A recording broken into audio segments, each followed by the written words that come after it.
나는 구원 열차 올라타고서 하늘 날아가지요. 땅땅 태양역 벗어나 달려가다가 다시 내리지 않죠. 잡힐 필요 없어요. 주님 차량 되시니 나는 염려 없어요. 땅땅 나는 구원 열차 올라타고서 하늘 날아가지요.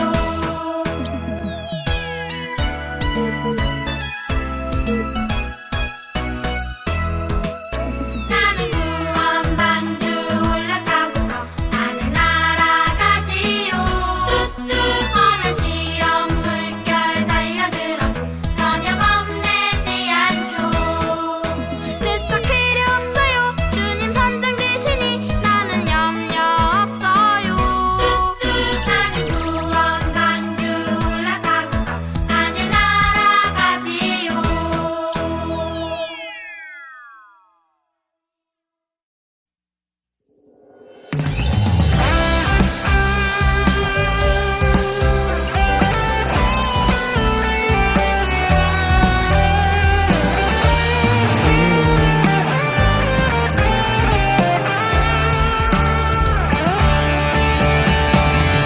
모세가 바다 위로 손을 내밀매 여호와께서 큰 동풍이 밤새도록 바닷물을 물러가게 하시니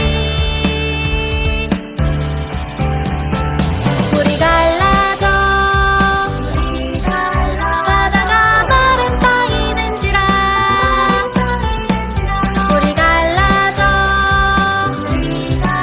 바다가 마른 땅이 된지라. 출애굽기 14장 21절 아멘.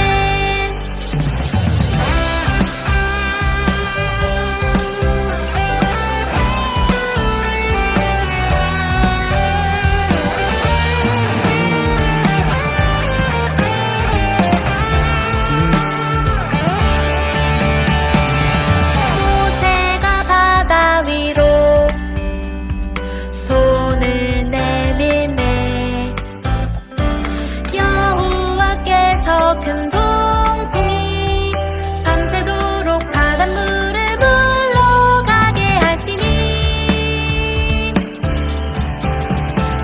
물이 갈라져 바다가 마른 땅이 된지라. 물이 갈라져 바다가 마른 땅이 된지라. 출애굽기 14장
성령으로 예배 시작하겠습니다.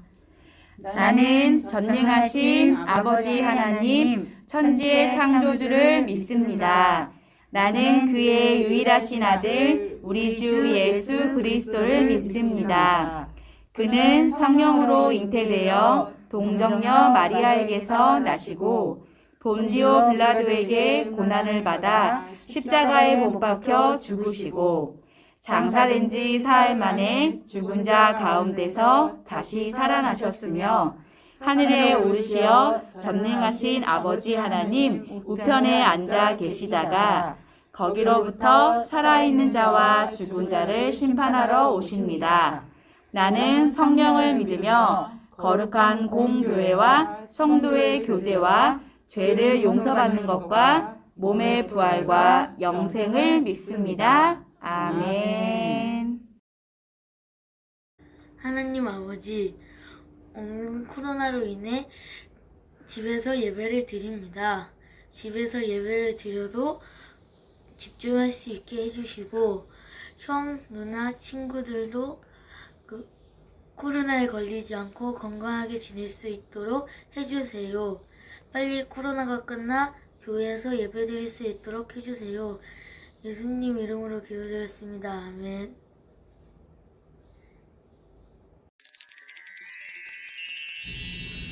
오늘의 말씀은 누가복음 4장 18절로 19절입니다.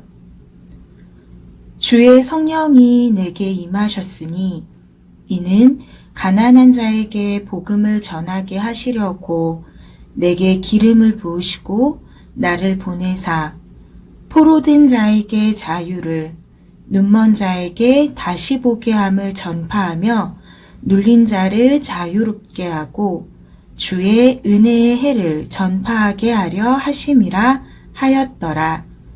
아멘. 약속을 이루기 위해 오신 예수님. 친구들, 일주일간도 잘 지냈나요? 벌써 사순절의 첫 번째 주일입니다. 사순절은 우리를 구원하기 위해서 십자가에 달리신 예수님을 기억하며 감사하는 기간입니다. 사순절은 부활주일을 기준으로 해서 주일을 제외한 40일을 말하는데요. 지난 3월 2일이 사순절이 시작되는 첫째 날이었고 그날은 우리가 제수요일이라고 부른다고 함께 광고 시간을 통해서 잠깐 배웠는데 기억할까요? 사순절이 시작되면서 우리는 1월과 2월에 배웠었던 창세기 말씀을 기반으로 해서 예수님의 이야기를 배워보려고 합니다. 1, 2월에 우리는 하나님께서 우리에게 주신 언약의 말씀과 그 뜻을 배웠습니다. 그리고 하나님께서는 언약의 말씀을 이루기 위해 메시아를 보내주시겠다고 많은 선지자를 통해서 여러 차례 약속하시죠. 그리고 마침내 하나님께서는 옛 언약을 성취하기 위해 자신의 아들, 이 땅의 구원자로 보내셨습니다. 하나님께서 우리에게 주신 약속의 말씀을 이루기 위해 이 땅에 오신 분이 바로 그분의 아들 예수님이시죠. 오늘 말씀은 예수님께서 사람들 앞에서 처음으로 설교하시는 장면입니다. 예수님께서 들려주시는 말씀을 주의 깊게 들어볼까요? 여기는 나사렛 회당입니다. 회당은 유대인들이 모여서 하나님의 말씀을 듣던 곳이에요. 안식일이 되자 예수님께서 회당으로 오셨습니다.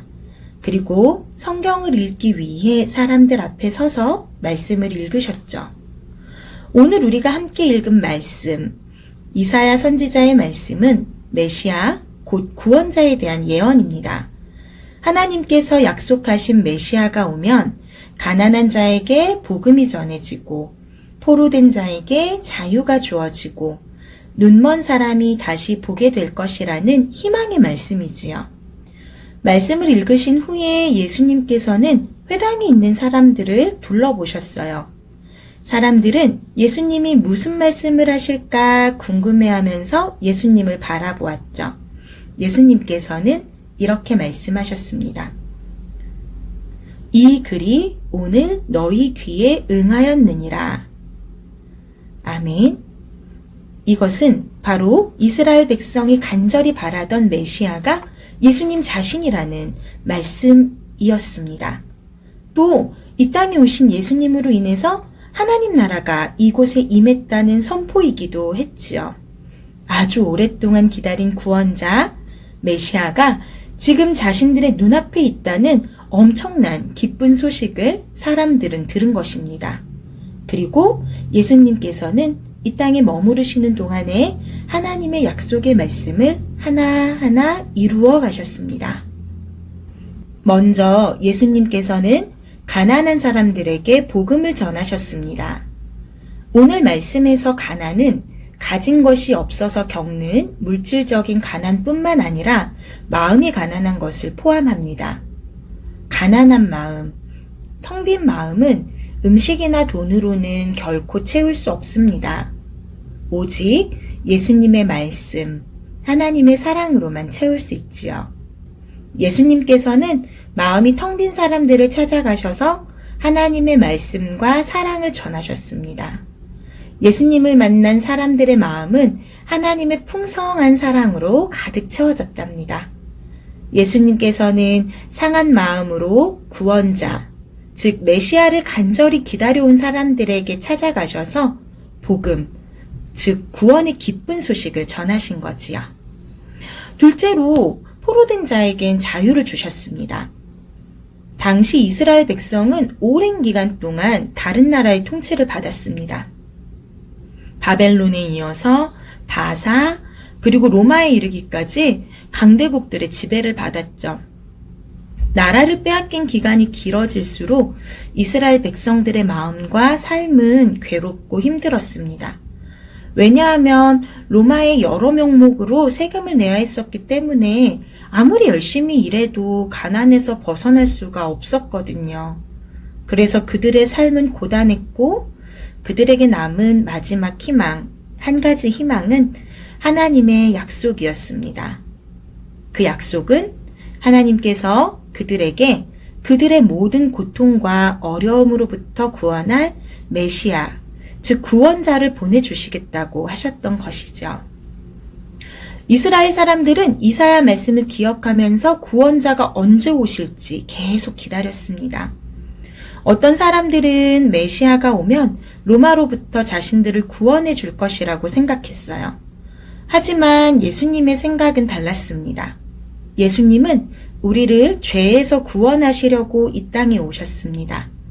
그리고 우리 죄를 대신해서 십자가에 달리신 예수님께서 죄의 포로가 된 우리를 구원하셔서 자유를 선물로 주신 것이죠. 셋째로 눈먼 자를 다시 보게 하셨습니다.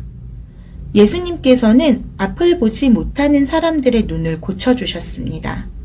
성경에 나오는 수많은 시각장애인이 예수님을 만나서 눈을 뜨고 세상을 보게 되었습니다. 그리고 이전과는 완전히 다른 새로운 삶을 살게 되지요. 이렇게 육체적인 눈뿐 아니라 예수님은 말씀의 눈이 어두워서 하나님을 보지 못하는 사람들도 고치셨습니다. 그들은 예수님께서 들려주신 말씀으로 인해 이전과는 다른 눈으로 세상을 바라볼 수 있게 되었습니다. 예수님께서는 실제로 앞이 보이지 않는 사람과 영적인 눈이 어두운 사람 모두를 고쳐주셨고 모두에게 이전과 다른 세상을 볼 수 있도록 하신 것입니다. 넷째로 눌린 자에게 자유를 주셨습니다. 당시 이스라엘 사람들은 몸이 아픈 사람을 멀리했어요. 왜냐하면 그들이 하나님께 죄를 많이 지어서 벌을 받기 때문에 아픈 것이라고 믿었거든요. 그래서 병에 걸린 사람과 몸이 닿는 것을 부정하게, 즉 깨끗하지 못하다고 여겨서 같은 공간에 있는 것조차 싫어했습니다. 그래서 병에 걸려 아픈 사람들은 몸도 아프지만 사람들의 너는 부정해, 너는 죄인이야 라고 하는 손가락질까지 받아야만 했어요. 그래서 언제나 눌려 있었고 언제나 움츠러들 수밖에 없었죠. 예수님께서는 이렇게 눌린 사람들을 찾아오셔서 내 죄를 사하노라, 내가 구원받았다라고 말씀해 주셨습니다. 그리고 그들의 병을 고치시고 병으로부터 또 사람들의 손가락질로부터 자유롭게 해주셨죠. 그리고 이렇게 주의 은혜의 해를 전파하셨습니다. 억눌리고 갇힌 사람들을 자유롭게 하시고 눈먼 사람을 다시 보게 하시면서 주의 은혜의 해가 다가왔다는 사실을 사람들에게 선포하신 것입니다. 주의 은혜의 해란 예수님이 우리를 모든 고통에서 건져내시는 때, 구원의 때를 말합니다. 하나님께서는 누구든지 예수님을 믿으면 구원을 받아서 죄로부터 자유를 얻게 하셨습니다. 이 기쁜 소식은 예수님께서 구원자로 이 땅에 오신 때부터 시작해서 오늘 우리에게까지 이어지고 있습니다. 예수님은 약속의 말씀대로 복음을 선포하셨어요. 가난한 사람에게 복음을, 포로된 사람에게는 자유를, 눈먼 사람에게는 다시 보게 함을, 눌린 사람에게 자유를 주고 주의 은혜의 해를 전파할 사람이 바로 예수님 자신이라고 알려주셨죠. 이것을 믿는 모든 사람은 구원을 받고 참 자유와 기쁨을 얻을 수 있습니다. 사순절을 시작하면서 약속의 말씀대로 우리를 죄와 고통으로부터 구원하실 분은 오직 예수님 뿐임을 기억합시다. 또 이 사순절 기간 동안 사뿐사뿐 성경을 읽고 말씀을 적으면서 약속의 말씀을 이루시는 예수님을 믿고 그 예수님을 나의 구주로 고백하는 평강의 친구들이 됩시다. 하나님께서 우리에게 주신 약속을 이루기 위해 이 땅에 오셨고 지금도 구원을 이루고 계시는 예수님을 믿으면서 감사하는 우리 모두가 되길 바라요. 기도하겠습니다. 사랑하는 하나님 감사합니다. 거룩한 주일 허락하시고 비록 온라인이지만 우리들이 이렇게 예배할 수 있도록 은혜 내려주시니 감사합니다. 또한 우리에게 사순절을 허락하시어 예수님의 삶, 예수님의 죽음, 예수님의 부활을 깊이 생각할 수 있는, 깊이 묵상할 수 있는 시간을 허락해 주셔서 감사드려요. 그냥 보내는 사순절이 아니라 주님과 더욱 동행하는 사순절이 될 수 있도록 주님 우리에게 은혜를 내려주시옵소서. 특별히 많은 학교들이 개학을 했습니다. 코로나 확진자가 늘어가고 있는 가운데 우리 친구들이 등교를 하오니 하나님 우리 친구들 머리부터 발끝까지 지켜주셔서 안전하게 학교 생활할 수 있도록 도와주세요. 또 우리가 오늘 말씀을 통해 배운 것처럼 하나님의 약속을 이루기 위해 오신 예수님을 우리가 믿고 우리의 구주로 고백할 수 있도록 주님 은혜를 내려주시옵소서. 또한 우리 친구들을 위해 항상 기도와 봉사와 섬김을 그치지 아니하시는 우리 선생님들의 수고를 기억하시고 하늘에서와 땅에서 그들의 모든 기도가 이루어질 수 있도록 주님 역사하여 주옵소서. 사랑합니다. 예수님의 이름으로 기도드렸습니다. 아멘. 예수님이 가르쳐 주신 기도로 오늘 예배 마치도록 하겠습니다. 하늘에 계신 우리 아버지, 아버지의 이름을 거룩하게 하시며 아버지의 나라가 오게 하시며 아버지의 뜻이 하늘에서와 같이 땅에서도 이루어지게 하소서. 오늘 우리에게 일용할 양식을 주시고 우리가 우리에게 잘못한 사람을 용서하여 준 것 같이 우리 죄를 용서하여 주시고 우리를 시험에 빠지지 않게 하시고 악에서 구하소서. 나라와 권능과 영광이 영원히 아버지의 것입니다. 아멘. 너와 나의 모습이 예수님 닮아 너와 나의 모습이 예수님 닮아 하루 이틀 매일매일 지날 때마다 더 닮아가길 원해요. 너와 나의 모습이 예수님 닮아 너와